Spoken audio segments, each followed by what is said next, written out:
Hello friends, মিঠুর পাকশালায় আপনাদের সবাইকে স্বাগত। আজ আমি গাজর ও আটা দিয়ে ভীষণই হেলদি একটা রেসিপি আপনাদের সাথে শেয়ার করছি।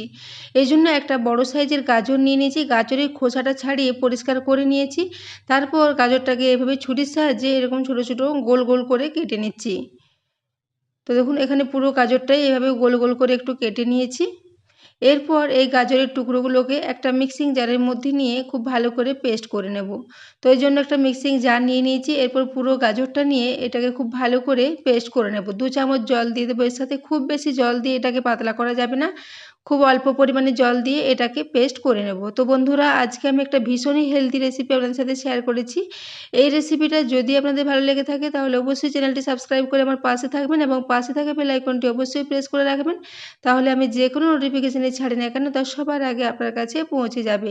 তো দেখুন, এখানে 2 চামচ মতো জল দিয়ে এটাকে খুব ভালো করে মিহি করে পেস্ট করে নিয়েছি। এরপর এই গাজরের পেস্টটাকে একটা পাত্রের মধ্যে নিয়ে নেব। তো দেখুন, গাজরের পেস্টটা এখন খুবই ঘন আছে। এটাকে খুব বেশি জল দিয়ে পাতলা করব না, এরকম একটু ঘনই থাকবে। তবে মিক্সিং জারটা ধুয়ে এখানে আবারও 1 চামচ মতো একটু জল দিয়ে দিলাম। এরপর এটাকে একটু চামচে করে নেড়ে মিশিয়ে নিচ্ছি। তারপর এটাকে একটু সাইডে রেখে দেব। এদিকে আমি একটা পাত্র নিয়ে নিয়েছি, তাতে মেজারিং কাপ মেপে 2 কাপ পরিমাণে এখানে আটা নিয়ে নিচ্ছি। তো 2 কাপ পরিমাণে এখানে আটা নিয়ে নিলাম। এই সাথে আমি দিয়ে দেবো এখানে হাফ চা চামচ পরিমাণে একটু লবণ। ওই সাথেই নিয়ে নেব এখানে প্রায় 2 চা চামচ পরিমাণে একটু ঘি। এখানে আমি ময়ান হিসেবে ঘিয়ের ব্যবহার করেছি, আপনারা চাইলে এখানে তেলের ব্যবহারও করতে পারেন। তো আমি ঘি ও লবণটাকে দিয়ে এই আটাটাকে খুব ভালো করে আগে মিশিয়ে নেব। তো দেখুন, এটাকে নাড়াচাড়া করতে করতে খুব ভালো করে এটাকে মিশিয়ে নিতে হবে। এটা যখন খুব ভালো করে মেশানো হয়ে যাবে তখন ওই যে গাজরের পেস্টটা করে রেখেছি, এই পুরো গাজরের পেস্টটা এই আটার মধ্যে দিয়ে দিচ্ছি। দেখুন, পুরো গাজরের পেস্টটা এখানে দিয়ে দিচ্ছি। তারপর এটাকে খুব ভালো করে মিশিয়ে নেব। যেভাবে আমরা রুটি তৈরি করার ডো তৈরি করি সেরকম একটা ডো এখানে তৈরি করে নেব। তো বন্ধুরা, আজকে আমি একটা ভীষণই হেলদি ব্রেকফাস্ট রেসিপি আপনাদের সাথে শেয়ার করেছি। এই রেসিপিটা যদি আপনাদের ভালো লেগে থাকে তাহলে অবশ্যই চ্যানেলটি সাবস্ক্রাইব করে আমার পাশে থাকবেন এবং রেসিপি যদি পছন্দ হয় বন্ধুদের সাথে অবশ্যই একটু শেয়ারও করে দেবেন এবং রেসিপি ভালো লাগলে একটা লাইক করতে ভুলবেন না। তো দেখুন, এরপর এটাকে আমি খুব সুন্দর একটা ডো মতো করে তৈরি করে নিচ্ছি। এখানে আর জলের ব্যবহার করিনি।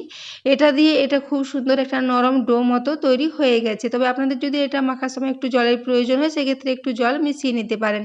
তো দেখুন, এটাকে খুব সুন্দর একটা নরম মতো ডো তৈরি করে নিয়েছি। এরপর এটাকে ঢাকা দিয়ে প্রায় 10 মিনিটের জন্য একটু রেস্টে সাইডে রেখে দিলাম। এদিকে আমি 3টে মিডিয়াম সাইজের আলুকে সেদ্ধ করে আলুর খোসাটা ছাড়িয়ে নিয়েছি। এরপর এই সেদ্ধ আলুটাকে একটু গ্রেটারের সাহায্যে এভাবে গ্রেট করে নিচ্ছি। আপনারা চাইলে এটাকে হাতে করে একটু চটকে নিতে পারেন, যেহেতু আলুটা সেদ্ধ করা আছে। তো আমি একটু গ্রেটারের সাহায্যে গ্রেট করে নিচ্ছি, তাহলে আলুটার মধ্যে আর কোনো মোটা অংশ বা দানা থাকবে না। তো দেখুন, এইভাবে আমি 3টে আলুকে এই গ্রেটারের সাহায্যে গ্রেট করে নিয়েছি। তো আলুটা এখন গ্রেট করা হয়ে গেছে। এরপর এদিকে আমি গ্যাসে একটা কড়াই বসিয়ে দিয়েছি, তাতে 2 চা চামচ পরিমাণে একটু সরষের তেল নিয়ে নিচ্ছি। তেলটা যখন গরম হয়ে আসবে তখন এখানে 1 চিমটি মতো একটু হিং দিয়েছি। ওই সাথে হাফ চা চামচ পরিমাণে একটু গোটা জিরে দিয়েছি। জিরে ও হিংটাকে দিয়ে তেলের মধ্যে খুব ভালো করে একটু ভাজা ভাজা করে নিচ্ছি। এটা যখন খুব ভালো মতো ভাজা হয়ে যাবে তখন এখানে 1 চা চামচ পরিমাণে গ্রেট করা আদা দিয়েছি। আদাটাকে গ্রেট করেই দিয়েছি। তো দেখুন, এখানে আদাটাকে দিয়েও খুব ভালো করে একটু ভেজে নেব। আদাটা যখন খুব ভালো করে ভাজা হয়ে যাবে তখন এখানে ওই যে সেদ্ধ করা আলুটাকে গ্রেট করে রেখেছিলাম সেই সেদ্ধ আলুটা এখানে দিয়ে দিচ্ছি।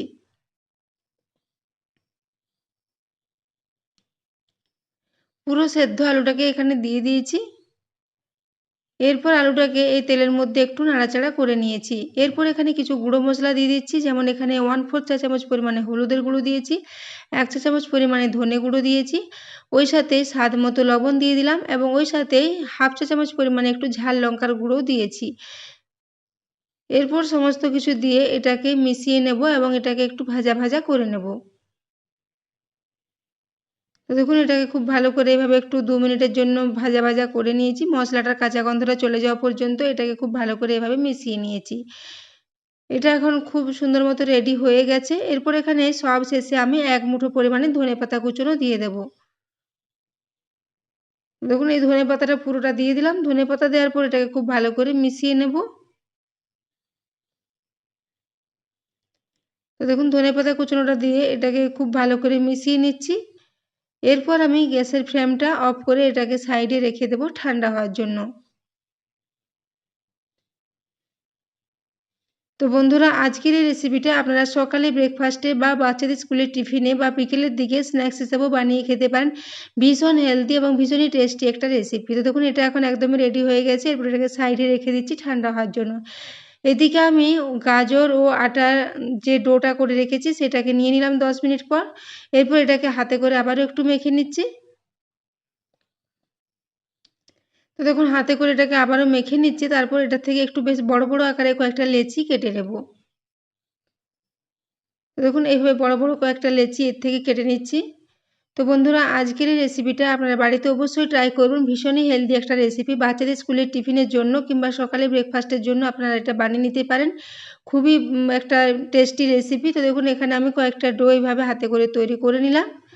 এরপর এই ডোগুলোকে একটু হাতে করে গোল গোল করে তৈরি করে নিচ্ছি। তো দেখুন এইভাবে এটাকে একটু গোল গোল করে রেডি করে নেব।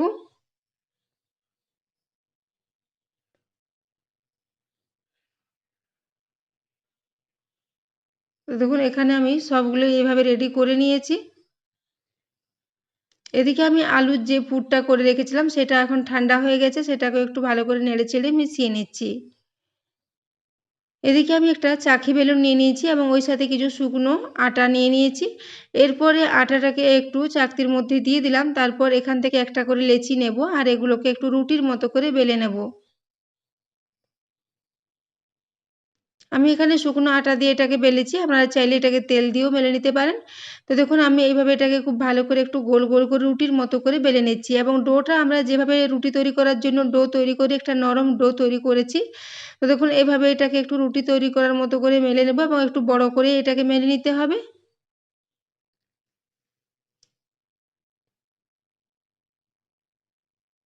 তো দেখুন এইভাবে একটু বড় করে এটাকে মেলে নিয়েছি এবং এটা খুব পাতলাই আছে, খুব বেশি মোটা করিনি। এরপর ওই যে আলুর পুরটা করে রেখেছিলাম ওটাকে ঠিক মধ্যিখানে দিয়ে দেব। এখানে প্রায় 2 চা চামচ পরিমাণে আলুর পুরটা দিয়েছি। তারপর এটাকে এইভাবে একটু ত্রিকোণ টাইপের করে ছড়িয়ে দিচ্ছি।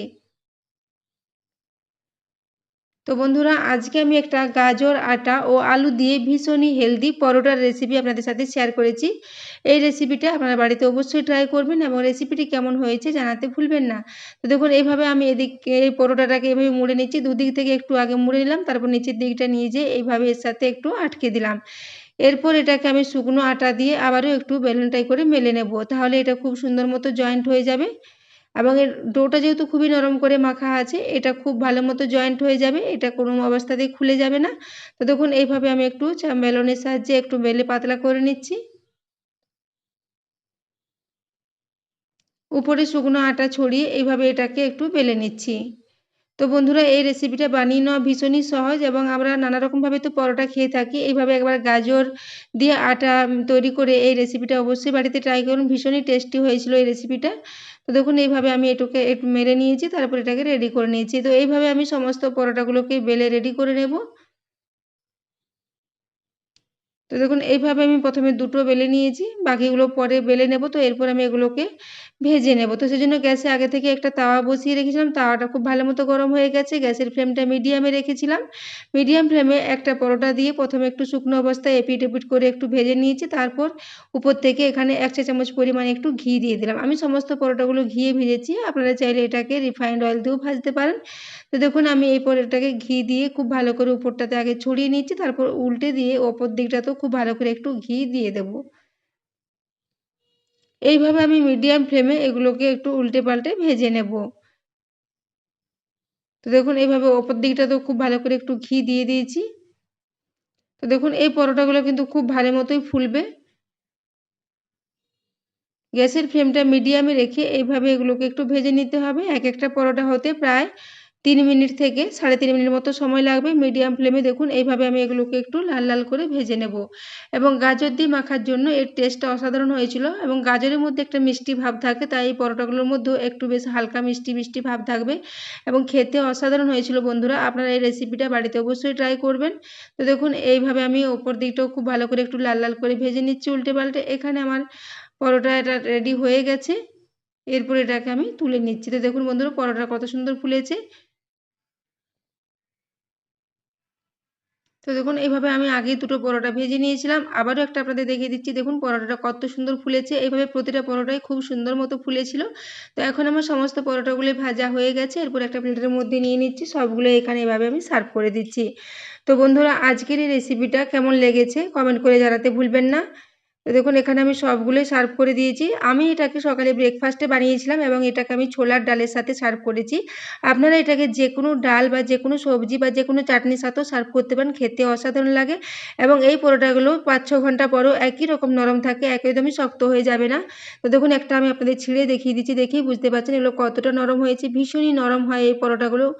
তো দেখুন এবং ভেতরটা আলুর পুরে ভর্তি। ভীষণই হেলদি, ভীষণই টেস্টি একটা রেসিপি। তো বন্ধুরা আজকের এই রেসিপিটা এতক্ষণ পর্যন্ত দেখার জন্য আপনাদের অশেষ ধন্যবাদ। আবারও চলে আসবো নিত্য নতুন কোনো ভিডিও নিয়ে। তো দেখুন এটাকে আমি ছোলার ডালের সাথে এভাবে সার্ভ করে দিলাম।